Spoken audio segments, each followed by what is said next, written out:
Hello everyone. आज की video में हम डिस्कस करेंगे कि यूकेजी क्लास के बच्चों को हिंदी में क्या क्या पढ़ाया जाता है। तो जैसे बच्चे नर्सरी से प्रमोट होकर यूकेजी क्लास में जाते हैं तो सबसे पहले उनको अ से लेकर ज्ञ तक का रिवीजन करवाया जाता है। तो सबसे पहले उनको बताया जाता है कि स्वर कौन कौन से होते हैं। स्वर होते हैं जो अ से लेकर आ तक होते हैं, ये हो गए स्वर। और जो व्यंजन होते हैं, व्यंजन वो होते हैं जो क से लेकर ह तक होते हैं, वो व्यंजन होते हैं। उसके बाद जो क्ष त्र ज्ञ होते हैं वो संयुक्त व्यंजन होते हैं। क्ष त्र ज्ञ और श्र ये होते हैं संयुक्त व्यंजन। तो सबसे पहले उनको स्वर सिखाए जाते हैं। अ से लेकर आह तक स्वर होते हैं। उसके बाद व्यंजन क से लेकर ज्ञ तक सिखाए जाते हैं। जब बच्चों को स्वर और व्यंजन की पहचान अच्छे से हो जाती है उसके बाद उनको दो अक्षरों वाले शब्द यानी कि शब्द जोड़ना सिखाया जाता है। दो अक्षर वाले शब्द बच्चों को कैसे सिखाएं, उसके लिए सबसे पहले यहाँ पे पिक्चर बनानी है। जैसे यहाँ पे घर की पिक्चर बना दी तो यहाँ पे हम लिखेंगे घ प्लस र, ये बन गया घर। उसी तरह से यहाँ पे फल की टोकरी बना दी। टोकरी में फल रखे हुए हैं, अंगूर केले वगैरह। तो यहाँ पे हम लिखेंगे फ प्लस ल, ये क्या बन गया फल। तो दो अक्षर वाले शब्द बच्चों को ऐसे सिखाने हैं, पहले पिक्चर की हेल्प से। उसके बाद उनको जैसे ज ल जल न ल नल इस तरह से सिखाएं। जब दो अक्षर वाले शब्द बच्चों के सही से पढ़ने और लिखने आ जाएंगे, पहचानने भी आ जाएंगे, उसके बाद उनको 3 और 4 अक्षर वाले शब्द सिखाने हैं। जैसे यहाँ पे 3 अक्षर वाले शब्द कैसे सिखाने हैं, यहाँ पे मटर बनाना है। जैसे मटर की पिक्चर बना दी हमने, यहाँ पे मटर बन गए। इनमें बच्चों से कलर कराएंगे और सामने बच्चों को बोलेंगे कि लिखिए क्या लिखा। तो मटर यहाँ पे बच्चों ने लिखना है म प्लस ट प्लस र, ये बन गया मटर। उसी तरह से 4 अक्षर वाले शब्द बच्चों को सिखाने हैं। जैसे सर्कस, स प्लस र प्लस क प्लस स। तो ये 4 अक्षर वाले शब्द भी इसी तरह से बच्चों को सिखाएं। जब छोटे बच्चों को 3 और 4 अक्षर वाले शब्द भी अच्छे से पढ़ने और लिखने आ जाएं, उसके बाद बच्चों को मात्राएं सिखानी होती हैं। मात्राओं में सबसे पहले जैसे अ की कोई मात्रा नहीं होती, उसके बाद आ की जो मात्रा होती है, इसी तरह से अंगा तक उनको मात्राएं सिखानी है। मैं यहाँ पे मात्राएं लगाती जाऊँगी।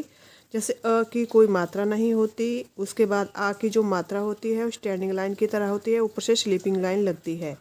उसके बाद छोटी ई की मात्रा जो वर्ण के पहले लगती है यानी कि बाईं ओर से लगती है, और बड़ी ई की जो मात्रा होती है वो वर्ण के दाईं ओर से लगती है, ऐसे।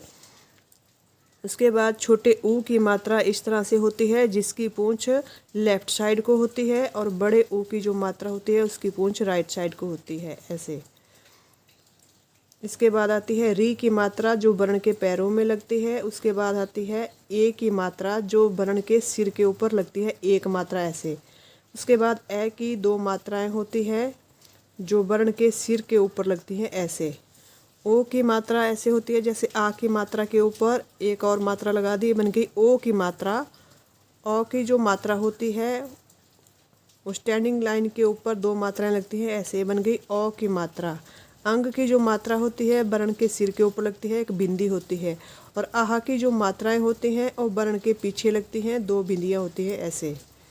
तो इस तरह से बच्चों को मात्राएं सिखानी है। उसके बाद जैसे बच्चों को मात्राओं का ज्ञान हो जाता है तो वर्णों के ऊपर मात्राएं लगानी सिखानी है। उसके लिए भी हमने वीडियो बनाई हुई है। जैसे 12 खड़ी होती है, क को आ की मात्रा लगी तो बन गया का। छोटी ई की मात्रा लगी क को तो बन गया कि। और जब बड़ी ई की मात्रा लगती है वर्ण के दाईं ओर से लगती है, बन गया की। क को छोटे ऊ की मात्रा लगी कु, और जब बड़े ऊ की मात्रा लगी बन गया कु। तो इस तरह से बच्चों को मात्राएं सिखाई जाती हैं। एक मात्रा सिखाने के लिए बच्चों को कम से कम 1 सप्ताह का टाइम देना चाहिए, यानी कि 1 वीक। ऐसा नहीं कि एक दिन में ही सारी मात्राएं बच्चों को आ जाएगी। एक मात्रा सिखाने के लिए बच्चों को 1 वीक का टाइम देना है। और उसके बाद जैसे मात्राएं बच्चों को अच्छे से आ जाए, उसके बाद उनको छोटे छोटे वाक्य पढ़ना और लिखना सिखाया जाता है। जैसे मेरा नाम, जो भी बच्चे का नाम होगा वो बच्चे ने लिखना है, क्योंकि मेरा नाम में बच्चों को ए की मात्रा भी आती है और आ की मात्रा भी आती है। मात्राएं पहले ही उनको सिखाई होती है। तो ऐसे छोटे छोटे वाक्य बच्चों को पढ़ना और लिखना सिखाया जाता है। जब बच्चों को छोटे छोटे वाक्य पढ़ना और लिखना आ जाते हैं, उसके बाद बच्चों को मेरा परिचय की 5 लाइनें लिखने को दी जाती हैं। यूकेजी क्लास में सिर्फ 5 लाइनें ही दी जाती हैं। तो मेरा परिचय में बच्चे ने सबसे पहले अपना नाम बताना होता है, जो फर्स्ट लाइन होती है। सेकंड लाइन में उसने बताना है कि मैं एक लड़का हूँ या लड़की हूँ। और जो थर्ड नंबर पर आता है उसने अपना एज बतानी है कि मैं इतने साल का हूँ। चौथे नंबर पे मैं कौन से स्कूल में पढ़ता हूँ, किस क्लास में पढ़ता हूँ। इस तरह से 5 लाइनें बच्चे को करवानी होती है। जब मेरा परिचय भी हो गया, उसके बाद गिनती उसको 1 से लेकर 20 तक सिखाई जाती है। जैसे हिंदी में गिनती कैसे लिखनी है, 1 को लिखते हैं 1 और 2 को लिखते हैं जैसे 2, 3 को 3। इस तरह से बच्चों को 20 तक गिनती सिखाई जाती है। गिनती के बाद बच्चों को फलों के नाम होते हैं, जैसे 10 फलों के नाम बच्चों से करवाए जाते हैं। उनको याद लिखने को भी दिए जाते हैं और ओरल भी याद करवाए जाते हैं। और उसी तरह से 10 सब्जियों के नाम वो भी बच्चों को लिखने को भी दिए जाते हैं। उनको लिखने भी आने चाहिए और याद भी होने चाहिए। उसके बाद दिनों के नाम, सोमवार, मंगलवार, जैसे 7 दिन सप्ताह के होते हैं, तो 7 दिन के नाम बच्चों को याद होने चाहिए, लिखने भी आने चाहिए और पढ़ने भी आने चाहिए। महीनों के नाम, एक साल में 12 महीने होते हैं, बच्चों को पता होना चाहिए। और 12 महीनों के नाम बच्चों को याद होने चाहिए, लिखने भी आने चाहिए और पढ़ने भी आने चाहिए। उसी तरह से रंगों के नाम, पक्षियों के नाम और छोटी छोटी कहानियाँ बच्चों को याद करवाई जाती है और उनसे लिखवाने की प्रैक्टिस भी की जाती है। उसी तरह से छोटी छोटी कविताएँ, जैसे राइम होती है, वो हिंदी की छोटी छोटी कविताएं उनको लिखने को दी जाती है। तो आज की वीडियो में हमने डिस्कस की कि यूकेजी क्लास के बच्चों को हिंदी सिलेबस में क्या क्या पढ़ाया जाता है।